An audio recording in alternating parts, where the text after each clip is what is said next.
the loneliness, the poverty, the artistic rejections. Could any man become him? Vienna holds the chilling answer. In 1907, Vienna was a dream, a city of music, art, and intellectual fire. But for one 19-year-old boy, it was a cold, gray nightmare. Adolf Hitler arrived with a portfolio of watercolors. He saw a future as a great artist. The Vienna Academy of Fine Arts saw nothing, rejected, twice. His inheritance dwindled. The dream evaporated. He slept on park benches, then in crowded, damp men's hostels. The smell of unwashed bodies and cheap soup filled the air. He was a ghost in a city that refused to see him. Bitterness festered in the shadows. He was surrounded by failure, but it was not his fault. It could not be. In the dark corners of the city, cheap pamphlets whispered an answer, a simple, poisonous lie. They blamed the Jews for the city's problems, for Germany's weakness, for his own personal ruin. In the cold, lonely dark of a Vienna shelter, a failed artist found a new canvas, and he began to paint the world in hatred. The monster was not born, he was forged in the indifference of a beautiful city. This isn't just history. It's the stark blueprint for how a nation's pain can be weaponized. You cannot look away. August 1914. A lonely, failed artist in Munich finds his calling. For Adolf Hitler, the declaration of World War I wasn't a tragedy. It was a deliverance. He volunteered for the Bavarian army, became a dispatch runner, a dangerous, thankless job. But in the cold, wet trenches, amidst the roar of artillery, he found something he never had: a family, a purpose. The mud, the rats, the constant fear. It forged a bond of iron. This wasn't a country. It was a brotherhood sealed in blood. He was decorated for bravery. He felt he belonged. Then in October 1918, the world went dark. A British gas attack. He was temporarily blinded, sent to a military hospital. The air was sterile, quiet, a world away from the front. And it was there, in that deafening silence, that he heard the news. Germany had surrendered.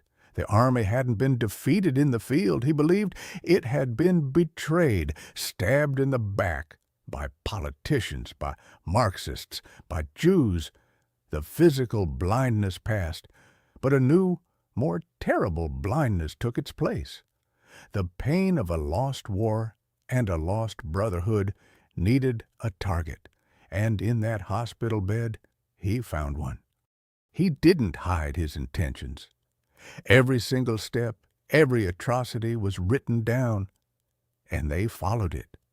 The greatest paradox is not that it happened, but that it was announced. The blueprint was published for the world to see. From a prison cell between 1924 and 1925, the words were scrawled, a manifesto of hate called Mein Kampf. This was not the diary of a madman. It was a program. 3 core beliefs, like pillars of a poisoned temple. First, racial purity. A twisted vision of a master race, locked in a fight to the death with everyone else. Second, Lebensraum, living space. A promise of brutal eastward conquest, built on the bones of other peoples. It was a demand for empire. Finally, the Führerprinzip, the leader principle, one will, one voice, demanding total, unquestioning obedience. This was a declaration of war on civilization itself, and it sold millions of copies. The ink was barely dry, and the future was already written. The world had the text, but it seems no one read the warning. Poverty, fear, division. Sound familiar? That's precisely what the Nazis exploited. and the lessons we still have not learned. The year is 1932. German streets are frozen, not just by winter, but by despair. The Great Depression has hollowed out the nation. Families starve. The government is paralyzed. In the shadows of grand, empty buildings, a different sound grows louder. The rhythmic stomp of boots on pavement, a promise whispered in the dark. But Hitler did not seize power in a violent coup. He was given it, legally, by men who thought they were clever, men who despised him but feared communism more. In a dimly lit room, a handful of conservative elites and the aging President von Hindenburg made a pact. They saw a loud-mouthed radical they could use, a temporary tool to crush their political enemies.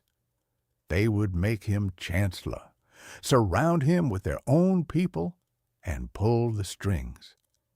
They believed they could tame the beast they were about to unleash. It was a fatal, arrogant miscalculation. They handed him the state, and he would never give it back. You think it could never happen here? This is how a democracy dies, not with a bang, but with the systematic elimination of dissent. The German Republic wasn't conquered. It was dismantled piece by piece from the inside. The public was told it was for their own safety. It began with an emergency. February 1933. The heart of German democracy is burning. Smoke chokes the cold Berlin air. In the chaos, a single piece of paper, the Reichstag fire decree, erases civil liberties overnight. The legal foundation for terror was now in place. But external enemies were not enough. Hitler turned his blade inward. The summer of 1934 was humid, heavy with dread. During the Night of the Long Knives, his own stormtroopers were executed without trial. The SS, his personal guard, carried out the murders. Loyalty was now proven with blood. And then the silence.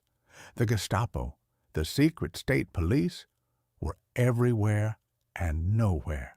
A wrong word to a neighbor could mean a black car in the night. Fear became the new law. A nation of millions held hostage by suspicion. They had traded freedom for security. But what happens when the protectors become the predators? They woke up citizens. They went to bed non-persons. The year was 1935. The air in Nuremberg was not cold. It was electric, thick with torch smoke and the roar of a crowd. This wasn't a secret decree whispered in a dark room. It was proclaimed as a triumph. A nation wasn't just being taught to hate. It was being given a legal framework to do so. 2 laws, written on paper, signed with ink. First, the Reich Citizenship Law. It redefined a German. Suddenly, citizenship wasn't a birthright. It was a question of blood. Your family tree now mattered more than your passport. Millions of people, neighbors and doctors and shopkeepers were instantly rendered stateless in their own homes. Then came the chillingly intimate law for the protection of German blood. It reached into the heart. It forbade marriages. It criminalized relationships. The law was no longer a shield for the people. It had become a weapon against them. This was the meticulous legal architecture for taking a soul. And it was just the beginning. The sound of breaking glass echoed across a nation, a prelude to silence, a prelude to genocide. The world was told this was spontaneous rage, a nation's fury unleashed. But the truth is far colder, more calculated. This was not chaos. This was a rehearsal, meticulously planned. It began on November 9th, 1938. The air was sharp, the night frozen, then the shattering. It was not just windows. It was the fragile illusion of law. the fiction of a civilized society. Over 1,000 synagogues burned, painting the sky orange. Firefighters stood idle, their hoses limp. Their orders were simple: let the Jewish temples burn. Across the Reich, the mobs moved with chilling precision. Shopfronts disintegrated, holy books were thrown into bonfires. The violence was intimate, personal. Nearly 100 souls were murdered on the cold pavement, and then came the arrests. 30,000 men rounded up under the glow of the flames. They were sent to places that were just whispers then. Dachau, Buchenwald. The pogrom signaled an end to all pretense. The state itself was now the killer, and the world was about to see what that truly meant. What if the darkest evil isn't rage but calm, calculated efficiency? January 20th, 1942. A grand villa on the shore of Lake Wannsee. The air is crisp and cold. Inside, it is warm. Cognac is served. 15 men gather. They are not monsters with fangs. They are doctors, lawyers, state secretaries, educated, professional. They speak in calm mea. This was not a secret meeting to decide if a genocide should happen. That decision was already made. This was a meeting about logistics, a corporate-style conference to coordinate the machinery of death. Reinhard Heydrich, a man with pale eyes, led the discussion. He did not shout. He presented the problem: 11 million souls. The solution discussed was not one of morality, but of efficiency, transportation, timetables, methods. The minutes of this 90-minute meeting read like a corporate memo, a chilling testament to organized slaughter. The true horror was not found in screams of hatred, but in the quiet, polite agreement in that room. The final terrifying question was never about why. It was only about how. They promised showers. They delivered gas. The final deception was the most brutal. So how do you industrialize murder? How do you convince millions to walk calmly towards their own extermination? The answer is a paradox of meticulous order and absolute chaos. It began in the dark, packed into cattle cars for days, sometimes weeks. No food, no water, only the suffocating stench of fear and the rhythmic clatter of steel wheels on a journey to nowhere. Then the doors would slide open, blinding light, shouting in a foreign tongue, dogs barking. This was not a destination. It was a factory where the raw material was human life. Families were ripped apart on the platform. A flick of a doctor's thumb decided everything. To the right, a temporary reprieve of brutal slave labor. To the left, a path disguised with signs for disinfection. They were told it was for hygiene, a necessary step. But behind the locked doors, there was no water, only poison. How could ordinary men build such a system? One simple question haunts every survivor: how could this happen?